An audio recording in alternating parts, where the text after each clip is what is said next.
Јако ги отворивте и затворивте 13-тите астални проекции, прилично си активен во оваа сфера на, ајде да речеме, можеби ќе звучи вулгарно, популаризирање на поезијата.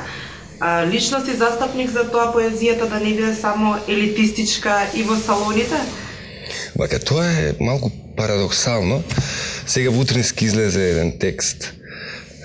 Бевме креативни точки, организира читање собир во Лешок и таму го кажав тој став. Меѓутоа, јас не сум за тоа да не биде елитистичка поезијата. Сум по природа елитист, меѓутоа сум за тоа да се даде можност на сите. Значи, парадоксално е, велам, затоа што тоа е спојна популаризација, но не бегам јас од тоа да биде поезијата врвна, она што се пишува. Туку начинот на кој се пласира и слободата да дојде некој, да има можност да се изрази. Тоа беше идејата на асталните проекти, затоа што како што беше пред тоа, вие не можете да дојдете до просторот, до микрофонот каде што ќе ја прочитате својата поезија. Се знае кој е поет, а кој не е поет. А асталните ги правиме за поезија, а не за поети. Тоа е идејата со асталните. Каква поезија прошета дојде до асталните проекции? Какви поети дојде? Што се можевте да чуете?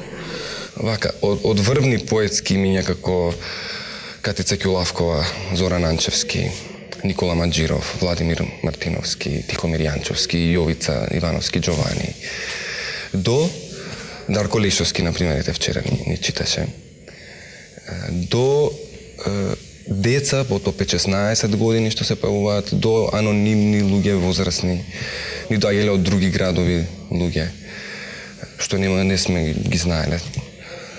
Луѓе што не се поети, значи, вчера имавме микробиолог, психолог, значи, луѓе што пишуваат прекрасна поезија. Вчера, например, се читаше на 3 јазици. Микробиологот, некој Виктор Алексовски, кога веќе го спомнувам, прочиташе на англиски и на шпански. Габриела Милкова вчера откривме едно прекрасно девојче, 17 годишно, слем, поезија прочитане за безек на сите. 17 години, со настап, со се. Настапувала во Кембридж летово.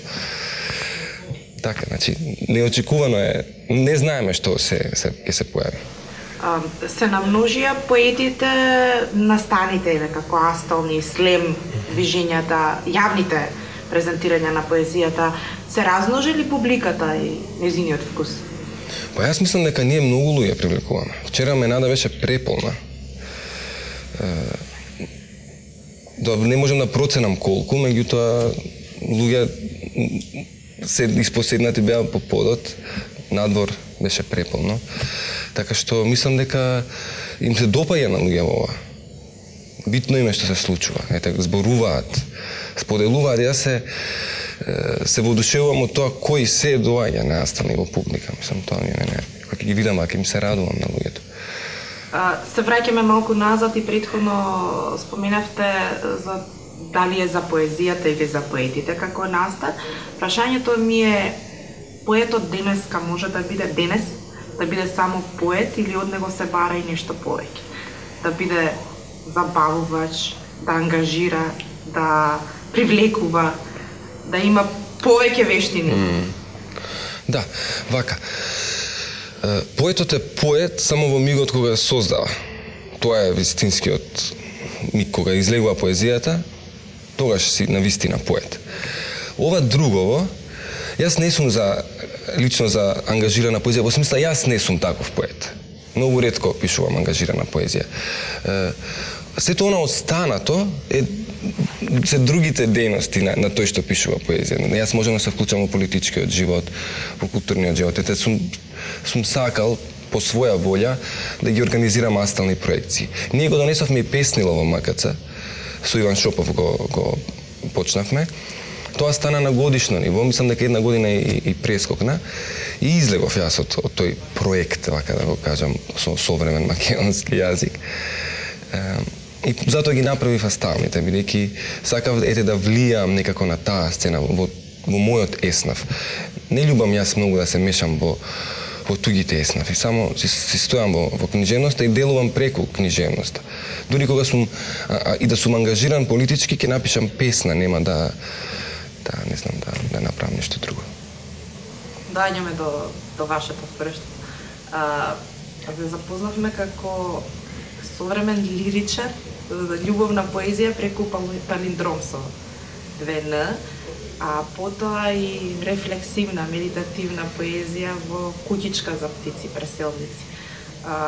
Секојдневието може да биде лирично и обратно лириката може да биде секојдневна?